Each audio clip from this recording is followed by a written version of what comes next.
I woke up at 5 AM for this direct, and to be honest, I have no regrets.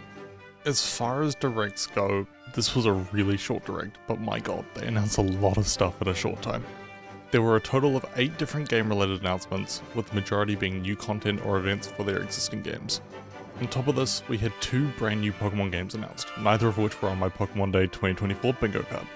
That's 1 event for one of their Switch games, 5 mobile game events, 1 new mobile game, and 1 new Switch game. What I want to do in this video is talk about what they announced, any important details you need to know if you play any of these games, and how I feel about the bigger announcements and what it means for the Pokemon series.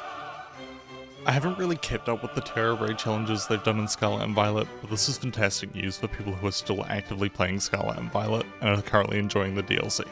These Terra Raid events give people the opportunity to catch Charizard again, as well as Venusaur and Blastoise for the first time. The Venusaur event will run from the 28th of February till the 5th of March, the Blastoise event from the 6th of March till the 12th of March, and then the Charizard event from the 13th till the 17th of March. 3 new Pokemon, a special Pikachu wearing the captain's hat, and a brand new move, Volt Tackle, coming to Pokemon GO is pretty exciting. On top of the new Pokemon coming to Pokemon GO, Liko and Roy will be available in Go Snapshot, and Pikachu, Eevee, Bulbasaur, Charmander, and Squirtle will also appear wearing party hats for Pokemon Day. A small but fun touch. I spent about 6 months using Pokemon Sleep when it first came out, but eventually it became a chore for me to actually keep up with, so though it was fun, I couldn't keep up anymore. 3 legendaries coming to Pokemon Sleep is pretty cool, and I really hope they have some cool sleep designs and abilities. For those who play Pokemon Sleep, I'm gonna guess that these are going to be 5-star Pokemon, which I never actually encountered. I don't know if they've been in the game up until this point, so that'll be exciting when they announce that information. The first of the 3 legendaries will appear in-game in March, and the other 2 legendaries will follow sometime this year. As well as adding 3 new Pokemon, 10 Pokebiscuits and 1,000 diamonds are also available for just logging in until the 30th of April at 6:59 PM UTC. Gita and Glamora are coming to Pokémon Masters EX from 6 AM on the 28th of February, whilst Silver and Tyranitar will appear from 6 AM on the 1st of March. Both of these are limited time events and will be available till 5:59 AM on Monday the 8th of April. On top of this, Master Sync pair Signasuit Gladion and Magearna will appear until 5:59 AM on April 1st, Lily and Lunala will appear until Saturday the 23rd of March, and Signasuit Lusamine and Necrozma will appear until 5:59 AM on Monday the 25th of March.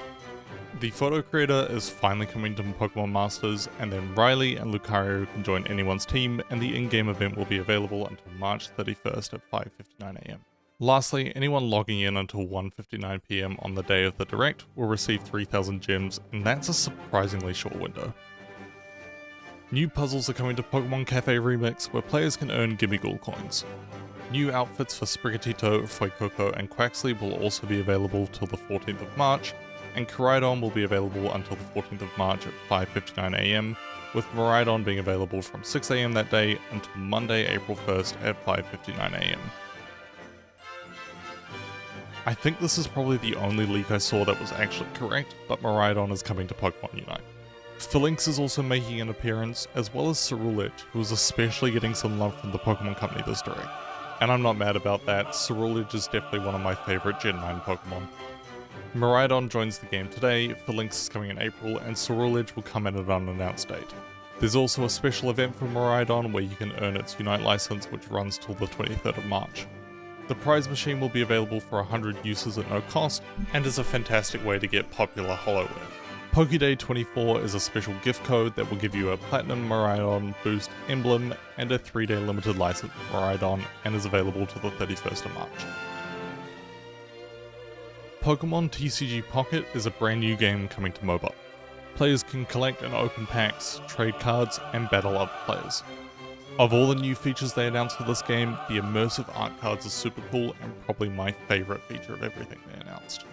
Players will be able to open 2 packs a day at no cost and will release sometime in 2024. This is definitely a game I could really get behind. I got super into collecting the TCG for a while a couple years back, but it was an expensive and space consuming hobby, so I stopped collecting. So this is definitely one of the most exciting announcements from this direct for myself. As part of this new game, they've tried to streamline the rules so they can support quick battles and make it easy to play. so this will make the TCG much more accessible to new players, and I'm really excited for this. I don't think this was the main announcement anyone expected. Johto Legends and Unova remakes were the two games people were expecting, but a Gen 6 Legends game was not something I saw people talking about much, if at all, online. Pokémon Legends Z-A is a game set entirely in Lumio City from Pokémon X and Y. Mega Evolutions are coming back, which a huge amount of players will be very excited for. They haven't said much about what Mega Evolutions will be, but I'm guessing that a lot of the previous Mega Evolutions are almost guaranteed to make a return, as well as a lot of new ones. But we'll have to wait for Nintendo to make further announcements about this. First and foremost, I am excited for this. I said previously that Nintendo should keep the Legends series alive, and they definitely are. It isn't overly clear what the setting is. People have talked about a Legends game being set in the future, but everything I saw online discussed this futuristic Legends game as being set in the Johto or Unova regions. I think the most likely scenario I've seen people discuss so far is a Paris rebuild situation, where we tear down and rebuild the city, and that would be a very interesting premise. This feels especially likely because the Kalos region is based on France, and Lumio City just has the Eiffel Tower smack bang in the middle of it. Not an Easter egg or something to read too deeply into, but the way they animated the city vaguely reminds me of Detective Pikachu Returns, and not in a bad way. That game, though it wasn't a great game overall, looked pretty good, and it could be definitely an interesting art style for a mainline Pokemon game like Legends. Also, as a quick note, the circular design of the city definitely reminds me of the terrarium in the DLC for Pokémon Scarlet and Violet, so I think that was possibly an Easter egg that they were sort of leaning towards that people missed.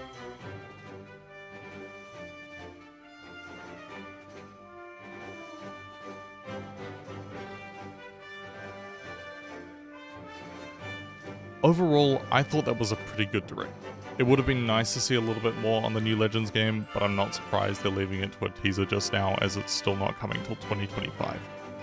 I'm a little shocked we didn't see anything on Unova remakes, or any remakes at all. It was almost expected for a lot of people, so that leads me to wonder, are they holding off on remakes as a release or early stage title for the Switch 2? Or have Pokemon fans discouraged the Pokemon Company from remaking their games, due to the significant amount of backlash the Diamond and Pearl remakes received? There's obviously no new mainline Pokemon game announced, which leads us to speculate that Scarlet and Violet were likely the last mainline games for the Switch, and the next mainline Pokemon game is almost guaranteed to be a Switch 2 or Switch successor title. I'm not as upset about this, but I know a few people were hoping for a Let's Go Johto style game. I've said this before and I'll say it again, Let's Go was not a bad series, it just wasn't the best executed. Let's Go was one of, if not the best looking Pokemon game on the Switch, so seeing them completely abandon their art style is a bit of a shame. Lastly, I'm a little disappointed there were no spin-off games announced. I was really quietly hoping they might announce a new Dungeons game or a new Pokepark game, but it doesn't look like we're going to be seeing anything like that for the foreseeable future. If that means we're going to get a really polished game in 2025 and even more polished games beyond, I'm not mad, but I'm a little sad. So those are my thoughts on the Pokemon Day 2024 presentation. Let me know in the comments down below what you thought, what you're excited for, and what you think Pokemon Legends Z-A is going to look like. And I'll see you all in the next video.